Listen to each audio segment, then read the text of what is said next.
We're continuing our work with Continuum Fitness. Sarah Zahab has been joining us, and we have been talking about kind of the effects and how to take care of that body pre-post pregnancies. And you know what? A lot of this information, it goes far beyond those that are just kind of coming off of the pregnancies. It can apply to so many people. We focused on the upper body and the change of posture, but now we're going to move into the lower body. And so what has shifted and happened with our core and our hips and our stability, and we're going to focus on that. That's right. So we talked about mummy tummy earlier, diastasis recti, and we know that 2/3 of women with a diastasis, whether it's immediately postpartum or a year down the road, will have a pelvic floor related dysfunction. So 2/3 of women who have this, this separation will also either, suffer from incontinence or urgency or pelvic pain. And so a good thing to do in that postpartum period at any point is to check in with a pelvic floor physiotherapist, because they can really help with addressing any of those pelvic floor dysfunctions. Okay, so this goes more than just kind of being in a plank position and seeing your stomach kind of head into like this triangle. This could actually affect daily function. That's right. That you don't underestimate kind of what kind of damage or something that might have been done. That's right. It's common, but it's not normal. And so we really need to sort of shift and change the conversation around pelvic floor, dysfunction, and really encourage people to get it addressed and get it looked at. And there are professionals who can be hugely helpful. And it's small work that you could be doing that's going to help you in the long run. That's right. Okay. It could be a matter of it could be a very easy fix. Okay. So let's go through some of the movements and some of the things you want people to consider. That's right. So working on the lower body, again, those hip stabilizers really key in that postpartum period, and then the core as well. Okay. A great hip stability exercise that I like to give people, we call this a glide. A ready stance glide. So you're going to have a little bend in that standing leg, the weight is in the heel, and then this working leg is going to kick out at like a 45-degree angle, but this knee stays fixed in place. So it's actually the standing glute that's engaging, that's working. And you're really focused on neutral spine, neutral pelvis. So you want to make sure that, same thing, the ribs are lined up with the hips.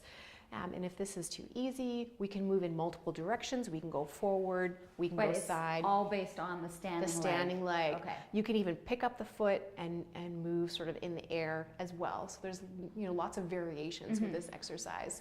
So you're getting a lot of work in that glute max, those hip stabilizers. Okay, getting them back to working. Yeah, exactly.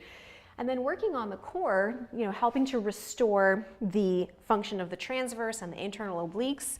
We can try this pressing exercise. So we have our knees wide and our feet close. The hands are sort of just at the knees.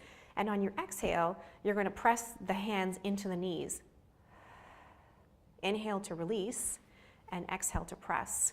So bringing your knees in closer to you is going to work more of the upper fibers of the transverse abdominis, and then moving your knees away from you is going to fire more of those lower fibers of that muscle. How many repetitions are you looking at? Like, how often should you be doing this? So we can do this daily or every second day, and 12 repetitions, maybe 4 close, 4 middle, 4 further away, to focus on those deep muscles.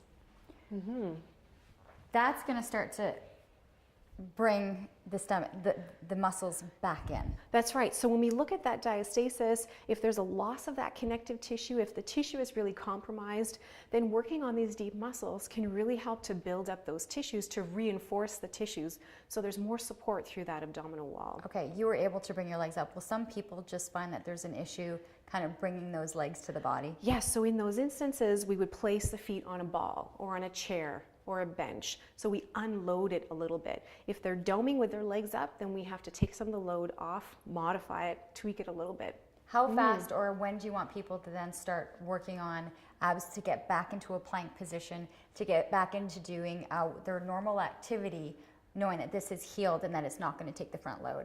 Well, everyone is sort of coming at a different place.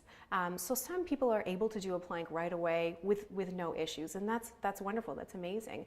And for others, it may take a little longer. It really depends on what their fitness level was during their pregnancy, how was the delivery, was there a lot of trauma, are they sleeping, are they like all of those recovery things sort of come into play. So if you're looking for more answers, if you're looking for some of those programs, and I know we talked about that there's special physiotherapists that are there. If you are dealing with some issues, there's lots of information available. You can also find more with Continuum Fitness. That's where you'll find that's where you're going to find Sarah.